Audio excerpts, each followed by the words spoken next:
Hello and welcome to your weekly guidance. And also, it's time to do the monthly lottery as well. So, in a minute, we're going to start with that.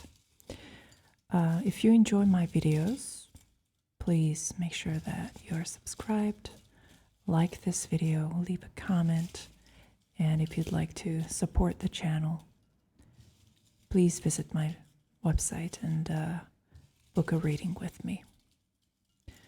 Without any further ado, let's dive in.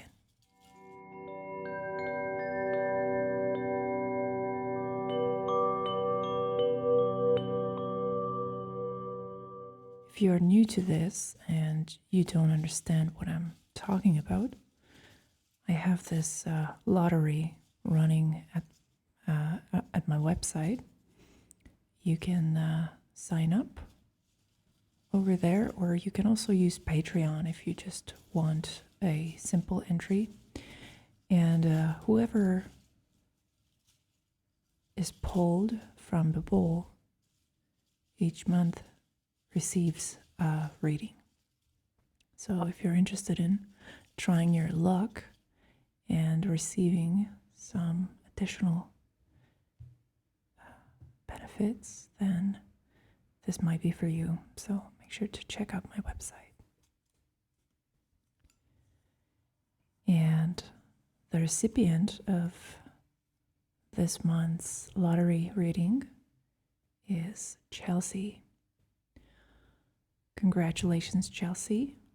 We're gonna do your reading at the end of this video. And now to the weekly guidance. Let's pull the cards signifying the general theme. Let's find out what is going to be the central pattern that we need to focus on. And it is kevéspénz, which means szorn money, meaning a little money, not a lot of money. Etwas geld, un peu d'argent, nesto novka, un po' di denaro. So this is about scarcity. It's about not having enough of something, namely money. But we can interpret this in a little more of a metaphorical sense if the tarot allows it. So let's continue with that. What is the tarot reflecting back to us?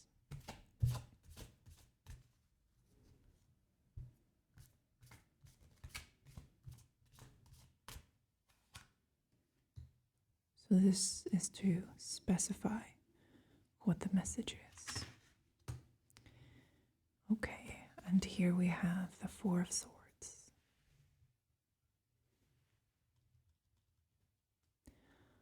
Okay, so this is very, very kind of closed and aloof energy.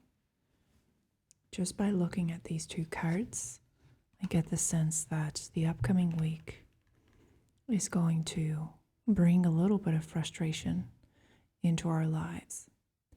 And it's going to produce some closed doors and closed windows that we can use our imagination to open.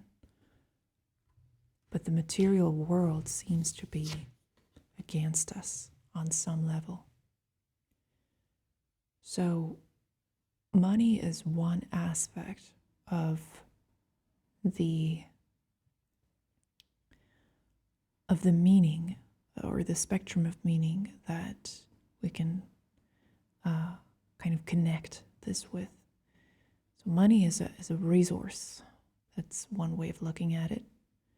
It's also a language, if you will. It is the language of lack of trust. We need money because as societies are developing and growing and outgrowing the framework of face-to-face reciprocity, as we're becoming more and more modernized, we need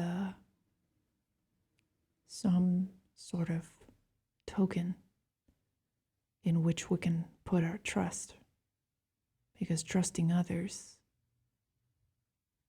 is a foolish maneuver. That's sort of the ideology behind money, is that in order to protect yourself and make sure that you will have enough to survive, you have to employ an external agent and introduce it into your interactions with other people. And so this abstract agent, money, acts as a buffer, and it also acts as a safety net, so that you don't have to face the uncomfortable truth that life is unpredictable and dangerous. So when I see this card, my mind immediately goes to how the scarcity mindset that we sometimes activate within ourselves out of fear, out of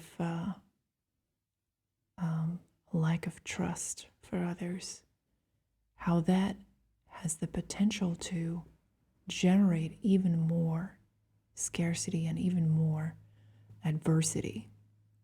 So when your focus is on how you don't have certain things, how there are things in your life that are lacking, and when your focus especially is on the material world, you can get really tied up in some neurotic fantasies of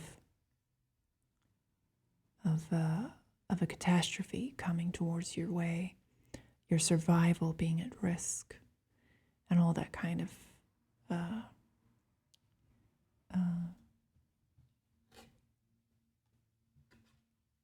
stuff.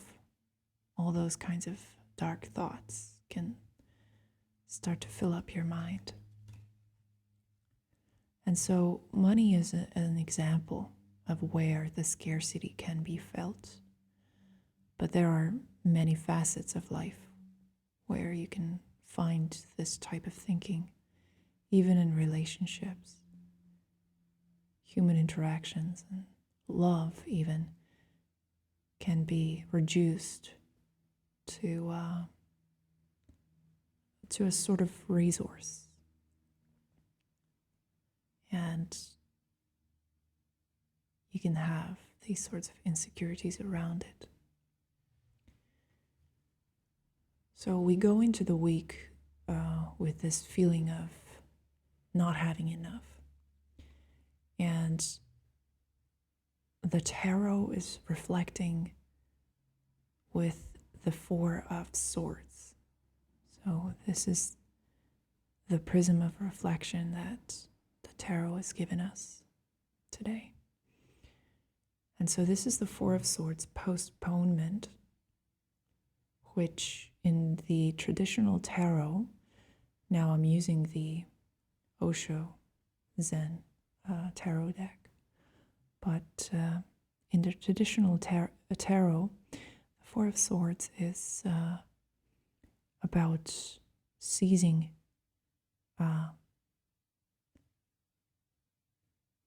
contact or breaking contact with the external world and going inside. So what's happening here is that you have these urges which seem to be externally driven, at least on the face of it. Your mind interprets that there's a threat signal coming at you and you react. But the Four of Swords is here to bring the element of thought into it, of mind over matter, and how it is really important that you break the circuit before you can even start to address the issue in any meaningful sense. So the idea here is that when you find closed doors and closed windows, when your frustrations rise, when you feel like the material world is plotting against you, there's a conspiracy and there's scarcity and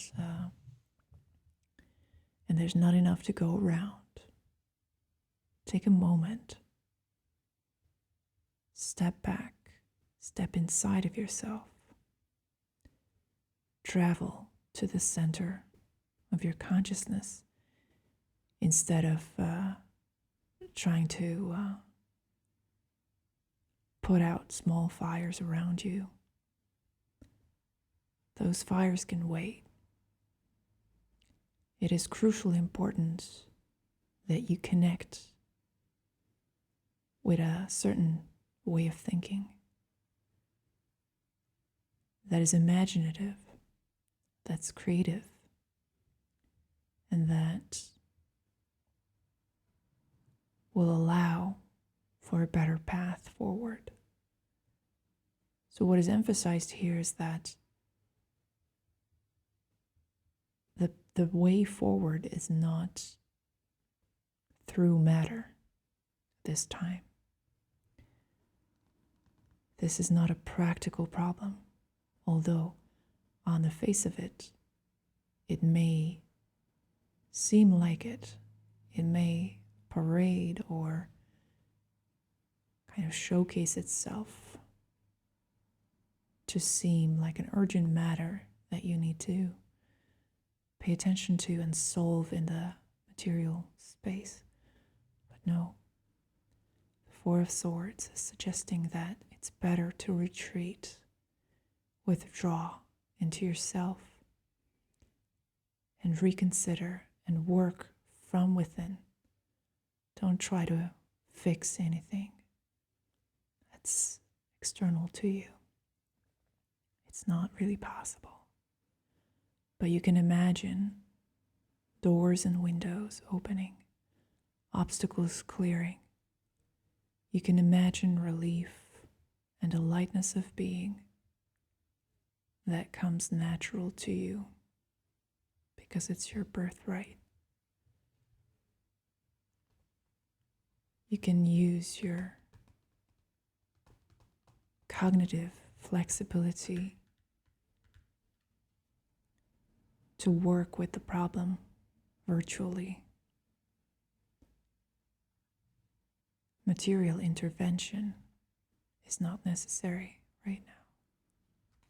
So I hope that you enjoyed your weekly guidance. If you'd like, you can stay and watch Chelsea's reading as well. What I'm going to do is I'm going to pull one card for you, Chelsea.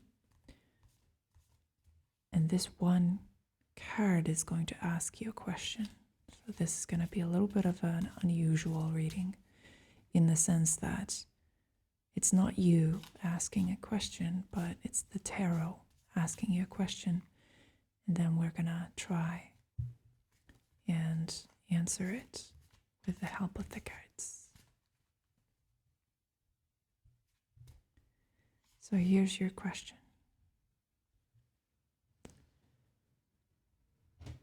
This one is called ripeness. It's the 9 of Pentacles or the 9 of Rainbows. And the question is, have you started working on creating true independence? And what does it mean to be truly independent and prolific and creative? So these are the questions that you're faced with here. And this card of ripeness, I think it's so beautiful because it speaks of our natural ability to, quote unquote, bear fruit.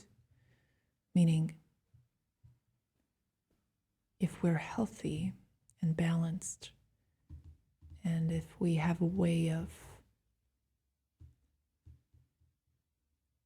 living authentically, the natural byproduct of that is beauty. It's these kinds of gifts, blessings that grow naturally within the context of our lives.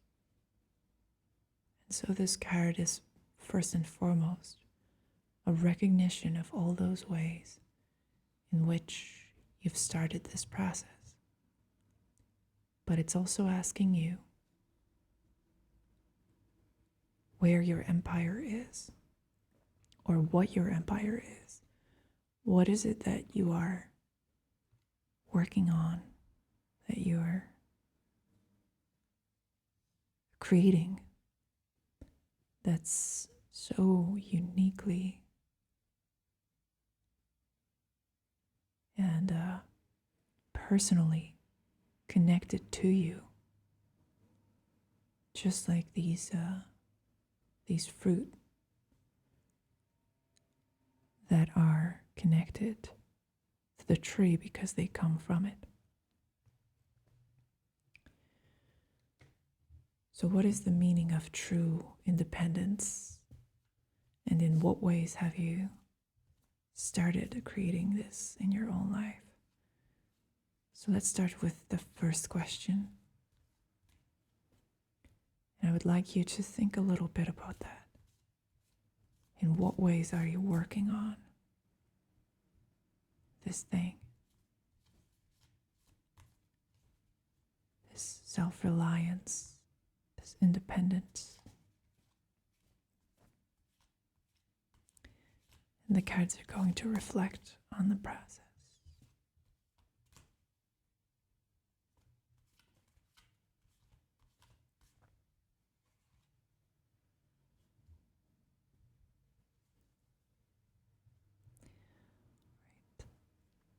And what does it mean to be truly independent? What does it mean to you? So let's actually start with that. And we have the 7 of Pentacles show up. This is called politics, which is kind of a loaded word. And this particular deck has kind of a bias against swords cards. But the 7 of Swords, in and of itself, only speaks to the freedom of going your own way. It speaks of intellectual independence.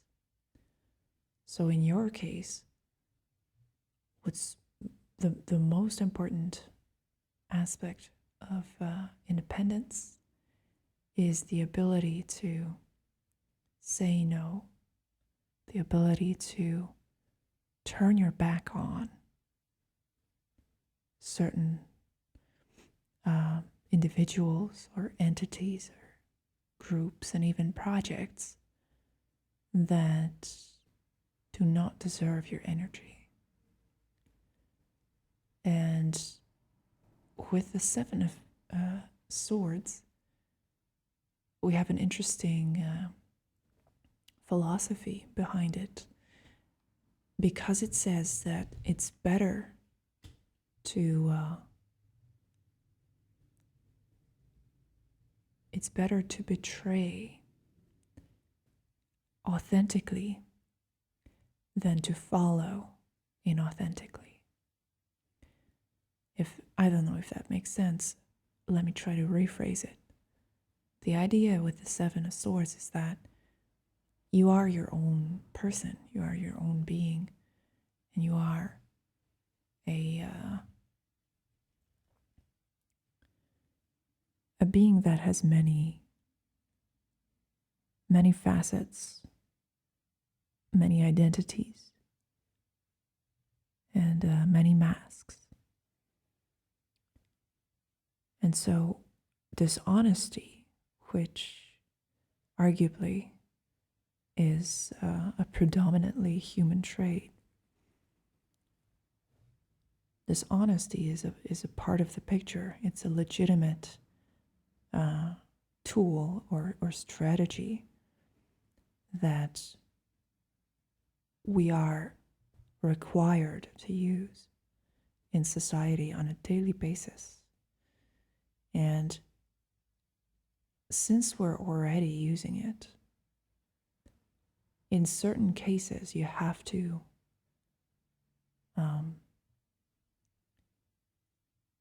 learn to use it, not to fit in, not to mingle, and to harmonize with other people, but to be able to defend your path from those people who are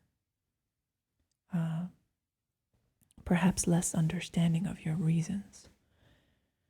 You cannot always be open with people, and this is a difficult subject, I think, because of course we tend to think in terms of black and white. At least I know I'm inclined to do that, and we all have a problem with being deceived or manipulated or being lied to.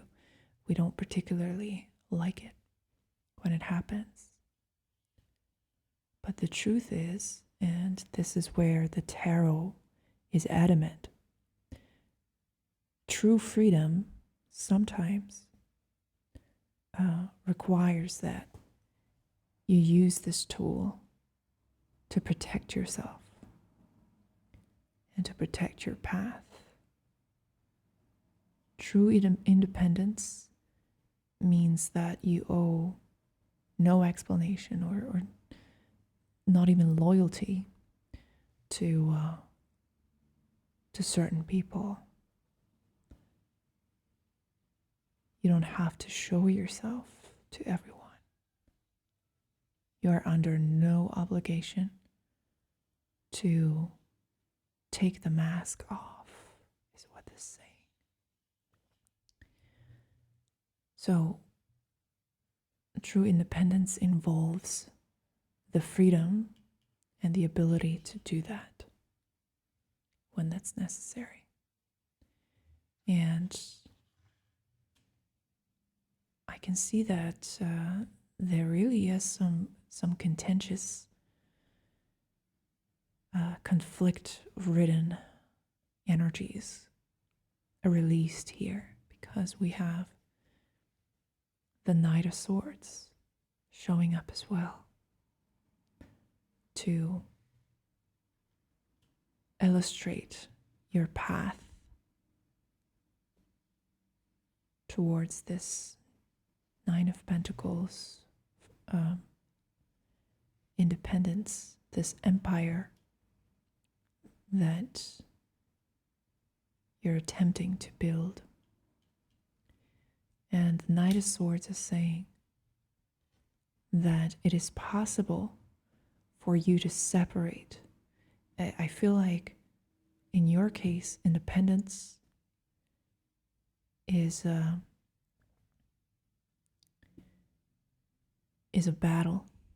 So if you have your mind set on building up your self-reliance and your resilience, you're doing that by way of strengthening the mind and going to war. It seems to be necessary. And so now the Seven of Swords makes even more sense, right? Doesn't seem like this is always a fair fight. So you cannot reveal all your cards. You cannot be open about what you're doing. And that's okay. So the cards are saying it is of utmost importance that you focus on this path of the Nine of Pentacles. And since the system is rigged and there seems to be a necessity on your part to fight for yourself, this is something that you need to be consciously aware of, and something that requires your full attention. And it's also something where you need to cut yourself some slack. And I think that's the main message of the Seven of Swords. You're fighting really hard. This is a battle. And in order to protect this fruit,